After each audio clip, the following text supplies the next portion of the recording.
지난주에 개인적으로 몇 가지 사건이 있었는데요. 그 중에 가장 큰 이슈는 저희 장인께서 뇌졸중으로 쓰러지신 겁니다. 네. 어, 다행히 지금 이제 회복 중이시고요. 일반 병실 옮기시게 되는데, 굉장히 좀 충격이었습니다. 뇌졸중 중풍이 좀 주변에 많이 있으시죠. 예, 제 아는 분들도 그러셨는데, 가까운 분이 그러실 줄은 몰랐거든요. 또 장인께서는 좀 건강하신 편이었는데, 예, 지병도 이렇게 크게 없으셨는데 갑자기 이러니까 온 식구들이 많이 놀랐습니다. 다행히 집에서 그러셔가지고 저희 장모님이 이제 빨리 수술을 하셔가지고 응급차를 불러서 이제 병원 응급실로 옮겨가지고 이제 처치를 했습니다. 그런데 이제 중환자실 집중치료실 들어갔는데 저는 처음 알았는데 이 혈관이 막히니까 그 혈압을 높여가지고 약물로 억지로 높여서 혈관을 뚫는다 하더라고요. 그런 걸 시도한다 하더라고요. 그러다 보니까 좀 심장에 좀 무리가 온 거예요. 살짝 이제 심장 쇼크가 왔다 갔는데 이제 장인께서 더 놀라신 거죠. 이제 내가 죽을 수도 있구나. 그래가지고 제 아내가 이제 문병 갔는데 붙잡고 막 우시면서 이제 유언을 남기시더래요. 네. 그래서 저도 이제 문병 갔을 때 저한테 유언 아닌 뭐 다른 뭐 말씀하셨는데 그래도 참 다행히 하나님 은혜 가운데 큰 혈관이 막힌 게 아니라 작은 혈관들이 막혔는데 근데 좀 조금 문제되는 그게 운동신경을 관장하는 부분이라서 이제 왼쪽 부분이 지금 마비되셨는데 그게 풀리긴 좀 시간이 걸릴 거다. 그리고 완전히 회복되는 것은 좀 당장할 수 없다라고 하시는데 계속 기도 중이 있습니다. 네, 어쨌든 뭐 며칠간이 굉장히 힘들었고요. 아침 저녁 문병 가고 계속 기도하고 그랬던 한 주간이었습니다. 그런데 이제 좀 의아한 생각이 드는 게 한 가지 있었습니다. 장인께서 유언을 남기시고 몇 가지 말씀하셨는데 자신의 인생이 너무 후회된다고 말씀하시는 거예요. 네. 왜 그러냐면은 본인이 제가 보기엔 객관적으로 보기에는 그 사위로서 옆에서 보기에는 직장 생활도 굉장히 오래 하셨거든요. 거의 40년 가까이 하셨습니다. 한 회사에서 꾸준하게 어디 이직도 안 하고 묵묵히 자기가 맡은 바 일을 꾸준히 하셨습니다. 그래서 나름 이제 뭐 회사도 인정도 받고 굉장히 일을 열심히 하셨던 분이시고요. 신앙생활도 괜찮게 하셨습니다. 괜찮게라는 표현이 그냥 이렇게 고저 없이 이런 걸 말한 겁니다. 막 낙심되어서 이렇게 막 이런 것도 아니라 그냥 열심히 교회 섬기시고 뭐 성가대라든지 많은 봉사하셨습니다. 기도도 많이 하셨고요. 네, 그랬던 분이신데 갑자기 이렇게 후회된다. 내가 너무 죄를 많이 지었다. 내가 용서를 구할 사람이 많다 이렇게 말씀하시니까 저조차 좀 당황스럽더라고요. 그러실 분이 아닌데 혹시 우리가 모르는 죄를 지으셨나? 그 사죄의 대상은 딱 한 명이지 않을까요? 장모님? 근데 많은 회개와 용서를 구할 사람들이 많다는 겁니다. 그러시구나. 근데 잠옷 제 안에도 많은 생각이 들었어요. 왜냐하면 제가 좀 약간 개인적인 말씀을 드리냐면은 오늘 말씀 본문이 바로 다윗의 유언이지 않습니까? 제가 이제 본문을 정해서 이제 묵상하는 중에 이 일이 생긴 거예요. 그러다 보니까 다윗의 유언을 묵상하다 보니까 장인의 사건도 일도 그렇고 겹쳐지더라고요. 그래서 다윗도 오늘 말씀 1절처럼 죽을 날이 가까웠을 때 제 원문 성경에는 그 다윗의 때가 그 시간이 다 끝났다라고 표현하거든요. 이제 자기가 직감한 거죠. 그럴 때 너무나 이렇게 좀 모든 것을 다 포기하고 마지막으로 이제 온 힘을 다 짜내서 자기 인생의 어떤 귀한 어떤 한마디를 남기는 것인데 저희 장인도 어떤 그런 심정으로 우리에게 그런 말씀 하신 게 아닐까 생각이 들었습니다. 그래서 오늘 말씀 은혜를 좀 제 개인적 일을 통해서 같이 좀 섞어서 좀 나눠보려고 합니다. 사랑하는 여러분, 우리가 삶을 사는 것은 굉장히 고통의 연속입니다. 다 기쁜 일도 있고 행복한 일도 많지만은 우리의 기억에 남는 거는 고통뿐이죠. 그래서 우리가 예수를 믿는 거잖아요. 그렇죠? 솔직히 말해서 막 기쁘고 다 잘 되고 야 우리 아들 우리 자식도 어디 됐어 막 이러면서 막 자랑거리만 있다 하면은 솔직히 툭 까놓고 말해서 이렇게 예수님 열심히 붙잡을 필요가 없지요. 예, 그렇습니다. 근데 고통이라는 것이 단순히 나쁜 것만 아닙니다. 고통 가운데서 그 고난의 현장 가운데서 그 광야 가운데서 하나님과 동행하는 그 특별한 은혜, 그분과 교제하는 그분이 나에게 속삭이시는 그 사랑의 언어, 그것을 들을 수 있는 아주 특별한 은혜를 경험할 수 있는 게 바로 고통과 고난이란 것입니다. 다윗 또한 바로 그러한 인생을 살았습니다. 다윗이 70평생을 살면서 그가 아주 어릴 때 그냥 양치는 목동으로서 집안에서 인정 못 받고, 그렇죠? 사무엘이 왔을 때 형들을 소개하지 않습니까? 아버지 이새가. 그랬던 어떤 좀 이렇게 눈에 들지 않던, 그렇죠? 좀 이렇게 외부로 이렇게 치우쳐 있던 그런 존재였던 다윗이 하나님께 딱 지목을 다합니다. 내가 너를 기름 부어서 내 나라를 이끌 왕으로 삼을 거야. 그래서 그가 이스라엘과 블레셋의 전쟁에 등장하지 않습니까? 거기서 아주 거대한 장수 골리앗을 쳐서 죽여서 단숨에 영웅으로 갑자기 등장합니다. 그 당시에는 이제 사울에게도 굉장히 인정을 받지요. 하지만 다윗이 너무나 이제 사람들에게 막 인정받고 인기가 높아지니까 사울이 점점 시기하면서 그를 죽이려까지 합니다. 그러면서 다윗은 아주 고난의 인생을 시작합니다. 거의 10년 가까이 사울을 피해서 도망 다니죠. 무려 2번이나 사울을 죽이고 자신의 한을 풀 수 있는 기회가 있었음에도 불구하고 하나님께 끝까지 순종하여서 그에게 칼을 대지 않습니다. 계속 그냥 도망 다니지요. 그런 다윗을 하나님께서는 내 마음에 쏙 드는 자라고 인정하십니다. 내 마음을 쏙 들기 때문에 네가 내 뜻을 이룰 거야 라고까지 말씀하십니다. 그렇죠. 하지만은 그에게는 다시 회복할 기회가 옵니다. 사울을 뒤를 이어서 왕위에 오르게 되지만은 또 한 번 또 위기가 찾아옵니다. 바로 밧세바지요.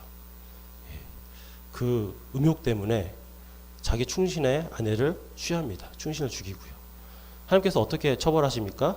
처자들을 죽여버리시지요. 그리고 그것 때문에 자식들에게 이제 반역을 당해서 쫓겨나게 되고 심지어 자식들이 근친사항까지 저지릅니다. 아들 압살롬은 그 아버지를 얼마나 모욕했는지 그 다윗성을 차지하고서는 다윗의 후궁들을 데려다가 대낮에 강간했다고 합니다.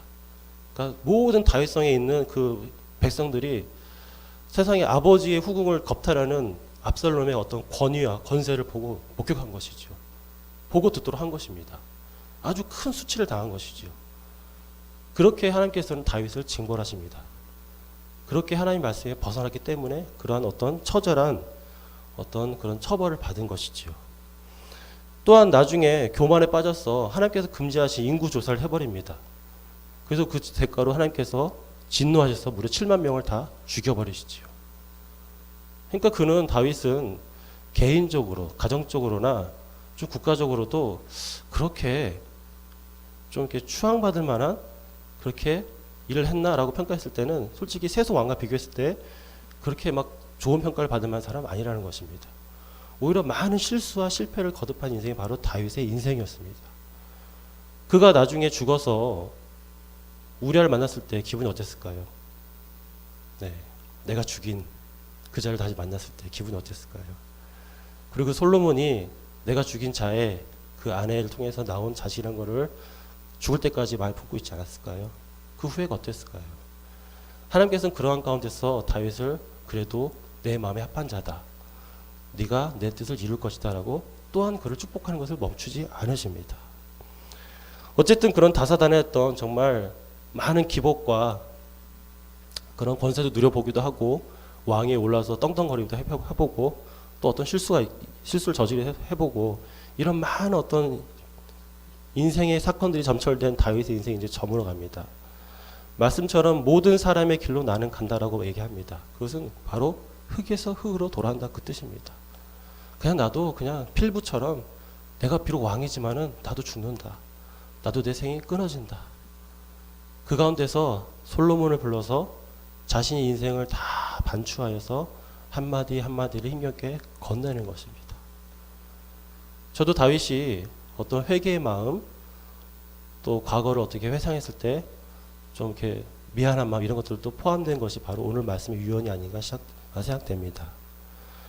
그런데 그 마음이 얼마나 간절한지 솔로몬에게 명령하였다 합니다. 유언을 말했다가 아니라 그냥 명령했다고 합니다. 이것은 왕의 권세로서 신하된 자신의 왕자에게 명한 것입니다. 절대 너는 이것을 잊지 말고 꼭 지켜라. 내가 이렇게 살아보니까 절대 너는 이렇게 살면 안 돼. 아니 우리 가문의 모든 후손들이 이렇게 살면 안 되라고 꼭 지켜라고 명령한 겁니다. 유언을 뛰어넘어서 절대로 없어지지 않을 만큼 강한 명령으로서 솔로몬에게 유언을 남긴 것입니다. 그렇게 70평생을 이렇게 쫙 이렇게 압축하여서 자기 인생의 마지막 말 한마디 한마디를 내뱉는데 그 말씀이 현대를 사는 우리에게도 동일하게 적용이 됩니다. 왜냐하면 우리는 영적으로 다윗의 후손이기 때문인 것입니다. 다윗에게 하신 그 다윗 언약이 또 예수 그리스도로 성취되지 않습니까? 또 예수를 통하여서 우리가 주의 자녀가 되지 않습니까? 다윗이 솔로몬에게 했던 유언 그 자체가 다윗이 갖고 있는 가장 하나님을 만났을 때 가장 필요한 것, 가장 소중한 것, 꼭 지켜야 하는 것을 자기 후손에게 알려주고 싶어서 하신 말씀이니까 현대에 사는 우리에게도 동일하게 그것이 적용된다는 것입니다. 그래서 우리가 이 우리의 선친, 우리의 선조, 우리의 믿음의 조상의 이야기를 잘 귀담아 들어야 할 필요가 있는 것입니다. 저희 장인님께서 유언하신 건 딱 한 가지였어요. 식구들 잘 살피라고. 혼자 남게 될 장모님, 그죠? 아내 잘 섬기고 처남 잘 섬기고 이렇게 해달라고 하시더라고요. 그 인생을 돌아봤을 때 그게 너무나 안타까운 거예요. 너무나 소중한 거예요. 다윗도 그러지 않았을까 합니다. 다윗도 자기가 이걸 잘 못 지켰다. 내가 한다고 했는데 이게 아니었어. 너한테 이걸 맡긴다라고 이렇게 명령하는 것, 유언하는 게 아닐까 합니다. 오늘 말씀의 은혜가 우리들 마음판 가운데 깊게 새겨져서 3절 말씀에서 말한 것처럼 우리가 무엇을 하든지 어디로 가든지 형통케 되는 하나님과 동행하는 그러한 인생 살기를 진심으로 소망합니다. 그러기 위해서 우리가 다윗이 솔로몬에게 명령하는 인생의 어떤 유언, 이것을 꼭 지켜야 하는 것, 그것이 무엇인지를 알아보고자 합니다. 한 가지입니다. 원포인트입니다. 잘 들으십시오. 그것은 바로 하나님이라는 한계, 하나님이라는 울타리 안에 머무르라는 것입니다. 절대 그것을 넘어서지 말라는 것입니다. 아주 짧은 말씀이 아주 강력한 말씀입니다. 이 이상이 없습니다. 다윗이 겪었던 정말 그렇게 친밀하게 교제했던 하나님의 그 경험들이 이 한마디로 압축되는 것입니다. 솔로몬에게 부탁하는 것이 바로 이것인 것입니다. 하나님이라는 어떤 한계에 머무른 것을 우리가 2절부터 4절까지 살펴봤을 때 분명히 알 수가 있습니다.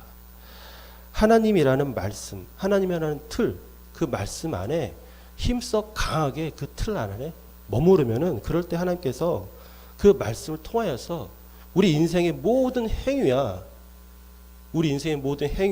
또 인생의 방향의 성공을 이루신다는 것입니다. 전제 조건이며 결과인 것입니다. 다윗이 솔로몬에게 처음 하는 말이 너는 힘써 대장부가 되어 하나님의 명을 지켜 그 길로 행하며 법률과 계명 그리고 율례와 증거로 그 모세 율법에 기록된 대로 다 지키라라고 말합니다. 이거 우리가 너무 익숙한 것이죠. 신명기에 나오는 말씀 아닙니까? 솔로몬이 왕이 된 시기는 대략 20살 정도가 아니었나 추측을 합니다. 연대를 추정해 보면요. 그러니까 그는 실제로 정말 나이가 어렸나 봐요. 나중에 3장을 보면은 꿈에 하나님 만나는데 하나님한테 자기는 작은 아이라고 고백하지 않습니까? 자기 것을 감당이 어렵다라고 솔직하게 얘기합니다. 그리고 역대상을 보면은 다윗도 그 솔로몬에 대한 평가를 좀 얘는 어리고 유약하다라고 평가하는 이게 대목이 나옵니다. 그러니까 객관적으로 봤을 때 다윗보다 솔로몬은 너무 아버지 다윗이 너무 이렇게 좀 강하고 장수의 이미지니까 솔로몬은 좀 유약하고 좀 어린아이처럼 보이는 되게 연소한 그렇게 보였던 거죠. 상대적으로 그렇게 보였던 것입니다. 그러니까 이스라엘이라는 어떤 하나님께서 이렇게 통치하시는 대리 통치를 할 수 있는 그것을 역할을 맡기에는 좀 너무 부족해 보이지 않나? 다윗도 그렇고 솔로몬 자신도 그렇게 생각하지 않았나 생각이 듭니다. 그런데 오늘 본문에서 꼭 이것은 힘써 장부가 되어라, 이것은 네가 왕권을 강하게 지켜라, 꼭 이것만을 의미하는 것은 아닙니다. 다윗은 솔로몬이 힘써 강하게 되어서 대장부가 돼서 내 하나님 여호와의 길로 걸어가라라고 합니다. 대장부가 되는 이유는 힘써 내가 장부가 되는 이유는 하나님의 길을 걸어가기 위한 것입니다. 세상 모든 사람들의 길, 즉 자기는 땅의 길로 가는데 홀로 남겨질 솔로몬은 하나님의 길로 걸어가라는 것입니다. 하나님의 길은 하나님의 율법과 하나님의 계명과 하나님의 율례와 하나님의 증거, 그러니까 이 네 가지를 구분해 가는 것 같은데 압축하여서 하나님 말씀입니다. 이 말씀의 길을 가라는 것입니다. 하나님의 말씀이 도대체 무엇입니까? 하나님의 뜻을 알 수 있는 유일한 방법입니다. 하나님의 말씀은 하나님이 어떠한 분이신가를 알 수 있는 유일한 방법이라는 것입니다. 말씀 외에는 그분을 알 길이 전혀 없습니다. 우리가 하는 기도도 말씀에 기초하지 않습니까? 말씀 성경이 없이 그냥 기도만 생각해 보십시오. 그거는 성황당에서 물 떠놓고 비는 것과 아무 다를 바가 없는 것입니다. 우리는 말씀에 나타나는 하나님을 보고자 하고 알려고 노력하는 것이 바로 우리의 본분이라는 것입니다. 이것을 힘써 지키라는 것입니다. 네가 강한 남자가 되어서 이것을 꼭 지키라는 것입니다. 이 길로 꼭 걸어가라는 것입니다. 하나님의 말씀이 아니면서는 하나님을 바르게 알 수 있는 방법이 아무것도 없습니다. 그분을 기쁘게 할 수도 없고 그분 앞에 설 수도 없는 것입니다. 그래서 인간은 하나님의 말씀을 바르게 알고 그것을 힘써 지키는 데 온 힘과 정성을 다 쏟아야 하는 것입니다. 이것은 단순히 그냥 내가 하고 싶으면 하고 잠깐 제쳐졌다가 딴 거 했다가 하고 이런 문제가 전혀 아닌 것입니다. 무조건 1순위인 것입니다. 하나님의 말씀을 지키는 것은 조건이 따라붙지 않는 것이 따르는 것이 아니라 무조건인 것입니다. 이것은 우선순위가 아니라 그 영순위인 것입니다. 이것이 아니면은 네가 형통할 수 없다라고 다윗이 얘기하는 것입니다. 이스라엘의 왕직은 일반 국가에서 왕들이 백성을 다스린 것과 다른 것입니다. 일반 나라에서는 왕의 첫 번째 직무가 도대체 무엇이 있습니까? 백성을 잘 다스리는 것이지요. 나라를 부강해서 백성이 굶지 않고 외세가 쳐들어와서 침략당하지 않고 강한 나라 만들어서 백성들이 잘 살고 그렇죠? 평화롭게 지내는 것이 바로 왕의 직무인 것입니다. 하지만 다윗은 지금 왕의 직무 첫 번째로 하나님의 말씀을 지켜라. 하나님의 말씀을 따르라. 그 길에서 절대 벗어나지 마라. 다른 나라 왕들이 하는 짓거리는 그냥 세상의 길로 가는 것이다. 지금 강조하는 것입니다. 그냥 흙에서 흙으로 갈 뿐입니다. 하지만 하나님의 말씀은 그렇게 땅에서 하늘로 올라오거나 하늘에서 땅으로 올라오는 이것이 아니라 하늘말을 걷는 그 길이라는 것입니다. 이 길을 힘쓰지 않으면은 네가 정말 마음을 강하게 먹고 강력하게 그것을 붙잡지 않으면은 너는 실패할 것이라고 경고하는 것이기도 합니다. 사랑하는 여러분, 말씀을 따르는 길은 정말로 너무나 어려운 것입니다. 왜냐하면 우리가 너무나 유약하기 때문인 것입니다. 작은 아이와 같기 때문인 것입니다. 장성한 어른이 되어야 되는데 우리는 지금도 물리적인 어떤 연세, 나이를 뛰어넘어서 영적으로 너무나 연약하고 너무나 부족합니다. 솔직한 우리의 모습인 것입니다. 세상으로부터 온 육신의 정욕, 안목의 정욕, 이생의 자랑, 이게 너무나 소중한 게 바로 우리의 모습인 것입니다. 끊임없이 세상을 자랑합니다. 나 스마트폰 새로 샀어. 이거 월급 되네? 막 이러고. 차 새로 뽑았어. 야, 자동으로 닫혀. 막 이러고. 집 화장실 4개 생겼어. 와, 좋지. 야, 우리 아들 입시 치렀는데, 우리 딸 입시 치렀는데, 어디 데 갔어. 이게 너무 기쁜 거예요. 왜? 부러워하라고. 이게 인생의 결과입니까? 이게 우리가 인생 가운데 지켜야 할 것입니까? 사랑하는 여러분, 우리가 인생에서 겪는 이러한 일들은 그냥 과정일 뿐입니다. 다윗이 봤을 때 이것은 너무나 허무한 거예요. 야, 내가 왕 해봤는데 그거 중요하지 않아. 내가 왕 해보고 내가 이스라엘 통일시켜봤는데 그거 중요하지 않아. 아들아, 제발 헛것에 세상의 흙으로 돌아가지 마. 하늘 길을 걸어. 말씀의 길을 걸어라고 제발 부탁하는 겁니다. 우리의 인생의 결과는 무엇입니까? 그럼 휴대폰, 차, 어떤 학식, 그렇죠? 무슨 명예, 그딴 것들은 아닌 것입니다. 인생의 결과는 바로 하나님 앞에 바로 서는 것입니다. 우리가 그럴 때 정말로 형통케 되는 복을 받을 수 있는 것입니다. 정말 그 인생의 결과, 정말 우리가 분명히 알아야 할 인생의 결과를 붙잡고 정말 눈을 떼지 않고 나아갈 때 그 인생길이 형통의 복 가운데서 걸어갈 수 있는 것입니다. 그냥 이것도 되고 저것도 하고 이것도 하고 이것도 하고 이거 이러면서 다 챙기면서 바리바리 싸두고 가는 게 인생길이 아니라 하나님의 길이 아니라는 것입니다. 다 버려야 됩니다. 그렇다고 가지고 무슨 뭐 지금까지 갖고 있는 재산 다 버리고 이런 말 아닌 거 아시죠? 내 마음의 중심이, 내 마음의 방향이 대체 무엇인지를 묻고 있는 것입니다.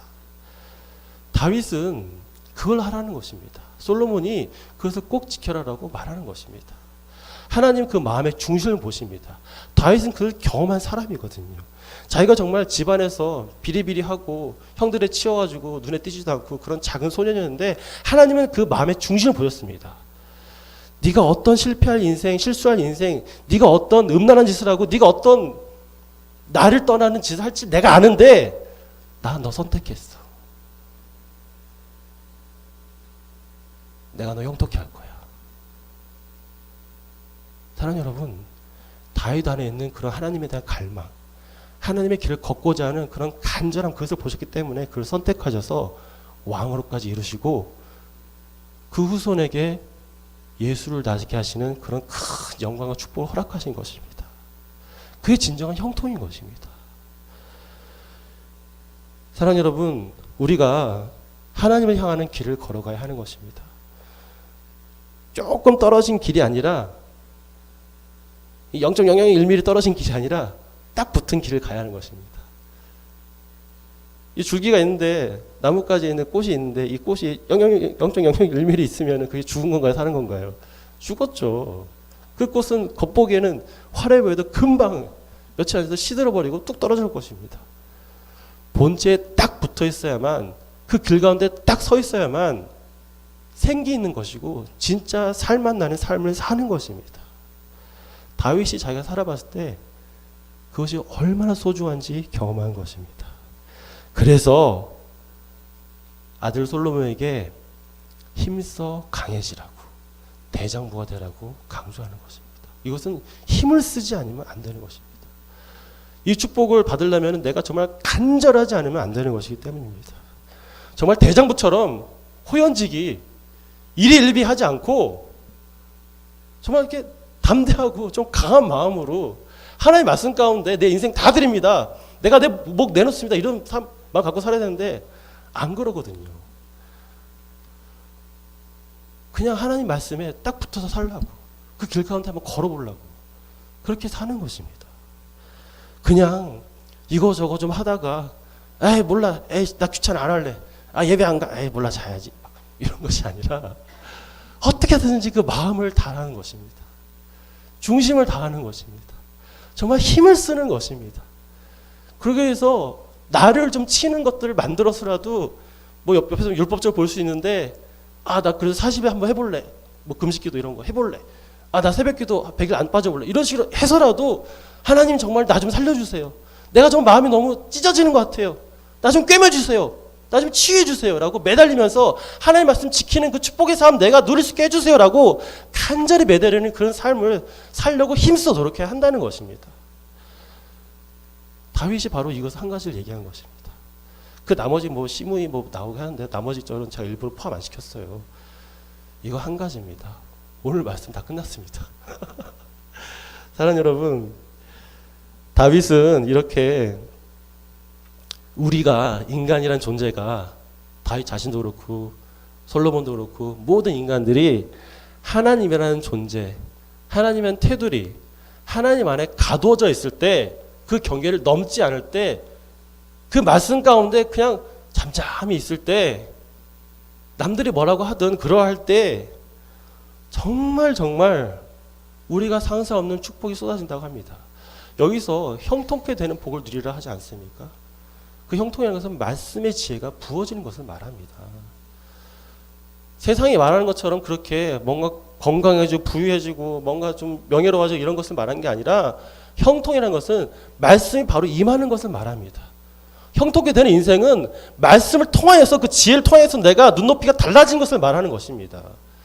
더 이상 세상이 나를 흔들지 못합니다.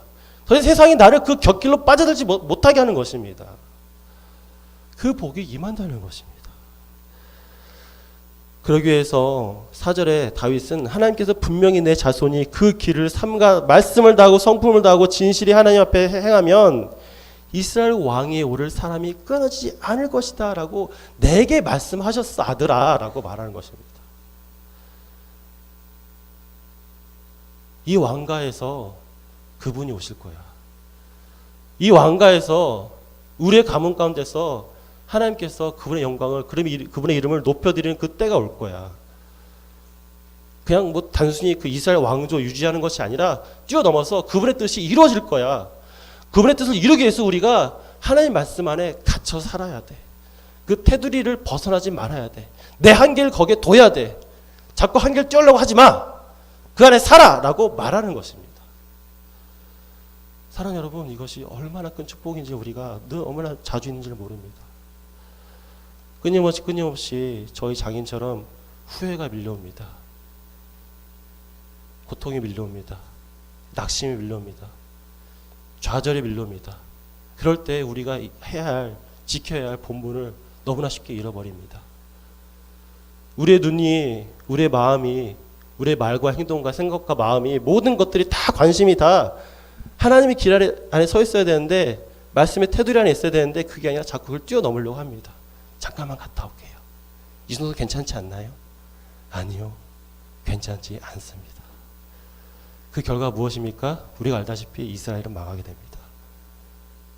통일 왕국이었던 이스라엘은 솔로몬 이후에 두 조각이 납니다. 열 지파는 솔로몬의 신하에게 잡아먹히고요. 그나마 예루살렘에 속한 남유다가 두 지파가 남게 되지만은 다 아시다시피 북이스라엘은 아수르에게 멸망당하고 남유다는 바벨론의 포로로 끌려가게 됩니다.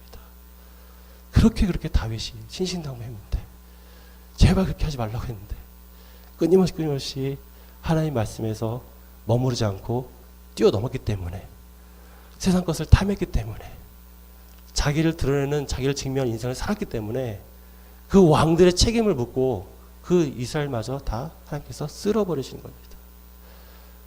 사랑하는 여러분, 이런 저주가 우리 가정 가운데 임하겠습니까? 바로 내 인생 가운데 그런 저주가 임하겠습니까? 아니지 않습니까? 그런 저주가 이런 미랄교회 가운데 임하겠습니까? 그러한 저주가 교회 가운데 임해야 하는 게 맞는 것입니까? 아닙니다. 우리 모두가 말씀 안에 머물러야 하는 것입니다. 그러면은 이렇게 말씀 안에 머무르는 것을 어떻게 하면 되는 것일까요? 열심히 금식기도 한 30일씩 해버리고 막 암송 막 2000구절 하고 새벽기도 300일 안 빠지고 이러면 될까요? 아닙니다. 그렇게 뭔가 종교적인 뭔가 이렇게 막 엄청 막 나를 못 살게 하는 그런 것을 요구하지 않습니다. 제가 일전에도 설교 때 했던 예화인데요. 전 이 예화가 너무나 충격이어가지고 잊혀지지 않고 여기도 적용이 되더라고요. 뭐냐면은 제가 예전에 사역했던 교회에서 집사님 한 분 계셨는데 연배가 좀 많으셨어요. 50대 후반이셨는데 그분이 좀 운동을 좋아하셔가지고 야구를 좋아했습니다. 그래가지고 열심히 일하고 와서도 막 밤에 막 불 켜놓고 하더라고요. 거기 가서 했는데 한 번은 이렇게 게임하다가 시비가 붙은 거예요. 근데 이게 그럴 수 있잖아요. 경기 하다 보면은 이거 잡았네 못 잡았네 막 이렇게 해가지고 그러니까 이게 패싸움이 된 거예요. 그러니까 말로. 그래가지고 이제 상대방하고 같이 붙었는데 이분이 이제 이쪽 편이고 저분에서 같이 말씀하는 사람이 이분보다 나이가 한참 어려요. 30대 초반이고 막 혈기를 내면서 막 난리를 치더래요. 그래서 되게 무례하게까지 얘기하더랍니다. 그러니까 이분이 너무 화가 나는 거예요. 이분도 이 경상도 사람인데 너무 화가 나니까 자기도 막 들이받아야 되는데 와 이제 어떻게 하지 않나 갑자기 우셨대요. 막 울었대요. 사람들 쳐다보는데 와 울면서 다 큰 어른이 저기서 60인분이 막 울었대요. 그러면서 막 화가 나 막 던지고 야구방에 부러뜨려 버리고 진짜로 너무 화가 나니까 그리고 막 울면서 집사 들고 가버렸대요. 왜 그런 줄 아세요? 집사니까. 자기 교회 다니는 거 알거든요. 사람들이. 말씀을 지킨 거예요. 그분은. 예, 그게 말씀 안에 사는 거예요. 여러분. 별거 아닌 것 같죠? 근데 그게 너무 힘든데요. 그래가지고 너무 분이 안 풀려가 집에 와서 막 씩씩거리고 막 이랬었는데 세상에 기적이 일어났습니다. 그 동호회 그 카페 인터넷 게시판 거기서 글들이 막 올라오는데 그 집사님 너무 칭찬하는 거예요. 사람들이. 야 이렇게 어떻게 고매한 인격을 가지셨는지요. 성품이 이렇게 훌륭한지 몰랐습니다. 이렇게 욕을 잘하시는 분이 막 이러면서 막 이렇게 칭찬들이 올라오더래요. 그러면서 그 상대방 자기가 좀 맞붙었던 그분이 장문의 사과 이제 글을 남겼다 합니다. 그래서 너무 죄송하다고, 너무너무 죄송하다. 그러면서 분위기가 완전 급 반전됐죠. 그렇게 화를 참고 그런 분이 우리 동호회랑이 너무 감사하다고 그러면서 막 칭찬하시더래요. 하나님의 이름이 드러나지 않습니까? 하나님 말씀 안에 사는 사람이 바로 이런 사람 아닙니까? 뭔가 열심히 해가지고 무슨 뭐 연예인들 연말 시상식 하는 것처럼 하나님 영광 돌립니다. 이것이 하나님 말씀에 사는 삶일까요? 아닙니다. 하나님 말씀 안에서 내가 뱉는 말이, 내가 하는 행동이, 손과 발이, 내가 품고 있는 생각이, 내가 조직 끊지 않는 이 마음이 대체 무엇인지 아는 게 바로 하나님 말씀 안에 있는 것입니다. 그냥 아무 생각 없어요. 내 마음 내키는 대로 할 거예요. 내 필 받은 대로 할 거예요. 내 입에서 나오는 거니까 말하지 마세요. 막지 마세요. 사랑하는 여러분, 다윗이 이것을 하지 말라고 하는 것입니다. 이것은 저에게 하는 설교입니다. 저희 가정에게 하는 설교고, 자의 장인을 생각하면서 이제 묵상한 설교입니다. 우리의 모습이 너무나 연약하고 무력하고 그 침상에 누워 계신 그분을 봤을 때 너무나 눈물이 나고 하는데 바로 그게 저의 모습이고, 하나님 앞에서 아무 힘도 없는 바로 저의 모습이더라고요. 하지만 주님께서 그런 우리를 그냥 내버려 두지 않았습니다. 그냥 우리가 작은 목소리로 주님 도와주세요. 주님 힘을 주세요. 그렇게 속삭일 때 그분께서 우리의 손을 꼭 붙잡아 주시고 우리의 끊어졌던 신경 다발을 다시 솟아있게 하시고 근육에 힘이 붙게 하시고 뼈를 건강케 하시며 다시 두 발로 굳건히 일어날 수 있게 회복시킬 것이라 믿습니다. 사랑하는 여러분, 우리 교회가 그러한 교회 되기 원합니다. 우리 가정이 그러한 가정 되기 원합니다. 바로 내 자신이 그러한 축복된 삶, 형통한 삶을 살기를 간절히 원합니다. 그럴 때 하나님께서 하나님 나라의 역사를 우리를 통해서 끝까지 이어가십니다. 그렇게 실수하고 실패한 다윗의 가문 가운데서도 예수 그리스도를 나게 하지 않으셨습니까? 우리의 실수 많고 실패 많은 인생 넘어지겠지요. 연약하겠지요. 하지만 그 마음 하나 잃지 않고 그래도 한번 살아보겠다고, 하나님의 사람으로 살아보겠다고 애쓰는 그 애씀, 그 노력을 하나님께서는 절대 잊지 않으십니다. 그분이 하신 약속을 우리를 통하여서 이루실 거라 믿습니다. 그런 위대한 걸음을, 길에서 떠나지 않는 그 정말 순종하는 마음을 우리 모두가 품기를 원합니다. 그 길을 함께 걸어가기 원합니다. 그런 축복을 누리시는 모든 미랄교회 가족이 되기를 간절히 소망합니다. 말씀을 기억하며 제가 기도하겠습니다.